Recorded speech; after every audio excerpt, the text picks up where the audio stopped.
Well, all right, let's talk about Jayden Daniels, who I actually thought played pretty well in this game. I know it's kind of one of those things where if you didn't watch it, you might be looking at it and saying, wow, really got crushed there, might not have been so good. But I think really, that was mostly just on the Washington defense. I thought that Daniels himself played well. There were multiple missed field goals in this game, but I want to get into what I liked about his game. There were some rookie mistakes, but as we see a bunch of, it's a good amount of young rookie quarterbacks play. I think that you could argue, was the best of them. So yeah, let's just get into it.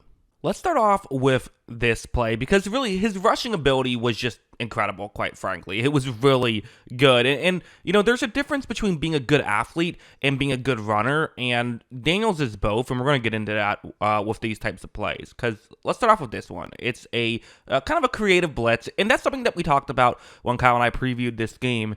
Is Daniels just going to get see some coverages that he's quite frankly never seen before because of how creative Todd Bowles is, and, colleges tend to be a lot less creative in that stuff. So here, when this play begins, you see a couple Tampa Bay players are dropping back into coverage, but what's interesting is, and I almost wonder if this was, if there was some sort of mistake, or maybe it's just how it worked, but both of them drop back toward the bottom of the screen.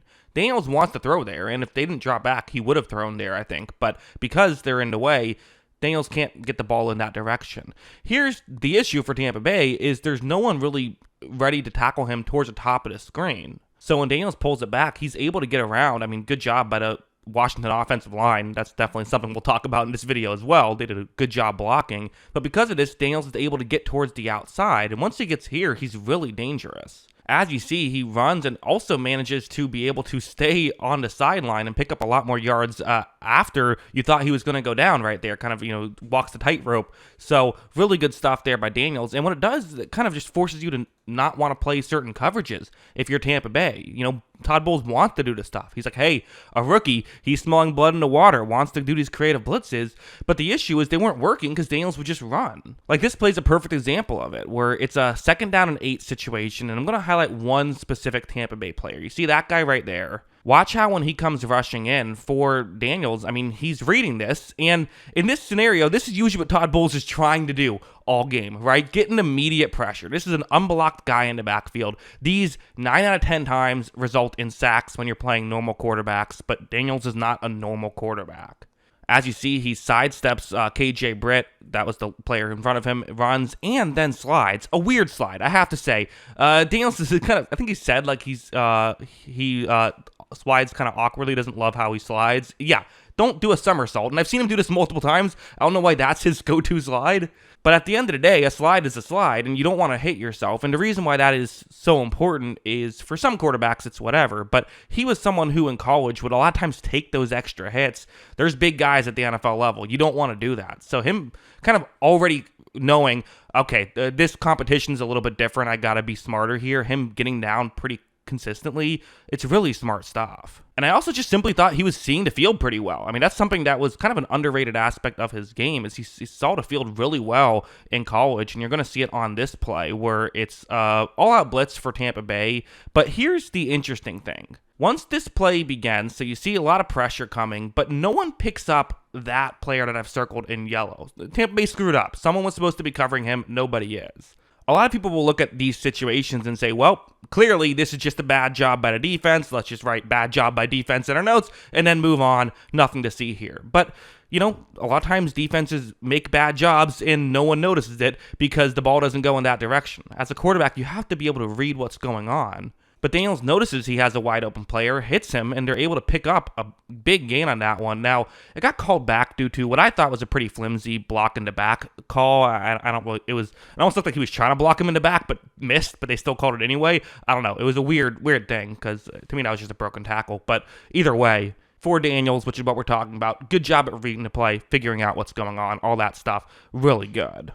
Once the second half rolled around, you did start to get some negatives, something like this, for example, which is an interesting play, and it starts off with actually a really good read by Daniels. So the Buccaneers are showing a single safety deep coverage, but that's not what they're doing. Again, they're trying to fool the young quarterback. It's a cover 2 zone. This isn't anything that crazy, but they are being a little bit unique in how they're doing this as well. Usually the way you do this is you have your strong safety just drop back and he's the other, player deep on this one. But instead what Tampa Bay is doing is they're going to have their outside corner, Jamel Dean, towards the top of the screen, be the guy who's going to stay deep. There's a receiver running a deep shot right where Dean is, so this is going to create a unique scenario. Daniels takes the snap, and what he sees right off the bat is Dean is backpedaling right here. He's trying to get back to be the quote-unquote safety on this play, but because Terry McLaurin is running a deep shot and he's not backpedaling, he's running straight forward in that direction. I don't know how many guys can win a race running backwards, right? It's not going to work too well. So Daniels does absolutely the right thing, is going to make this throw, and McLaurin is wide open. And you're thinking, here you go. If you're Washington, you're only down 9 points at this point. You get this, and then you can be down less than a field goal if you can just hit this and get a touchdown. Daniels just missed the throw. It is what it is. Like, missed throws are going to happen, but that's a tough one when you could have had not just a touchdown, but a long touchdown as well. It could have been a 70-yard touchdown.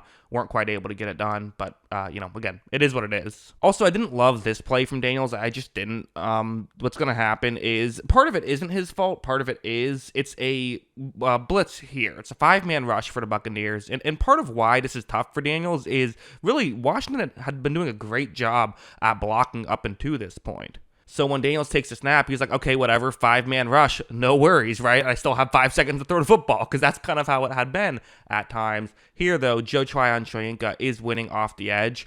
The fact that he's going to get sacked here, even the fact that he's going to fumble the football here, isn't that big of a deal. Like, if you get clobbered from behind and lose the football, I'm not going to blame you. I do have to say, though, when you see a blitz like this, I want you with 2 hands on the ball unless you're in the act of throwing the football. I just do. Instead, he kind of drifts back and just takes the sack, loses the ball. Fortunately for Washington, they were able to recover, but still, it hurt you, right? The fact that there was that fumble could have been disastrous. And to be honest, I kind of think he maybe should have thrown the ball there, too. I think he maybe got a little bit the running was working, so I get why he was doing it, but I think that was maybe an opportunity to get rid of the football. So, again, not a disastrous play, in my opinion, by him, but I think I would have liked him to do a couple things differently there.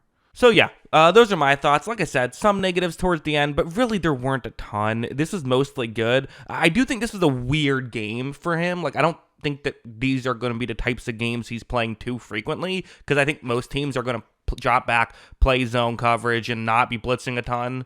But at the same time, it's good to know he can handle this type of thing. Like, he was thrown into fire and he survived, certainly. The team didn't, unfortunately, but he did a great job, I thought. So yeah, those are kind of my thoughts on Daniels and how I think he played in this one. But yeah, what do you think? Let me know in the comments below. Always love hearing from you. And of course, as always, thanks for watching.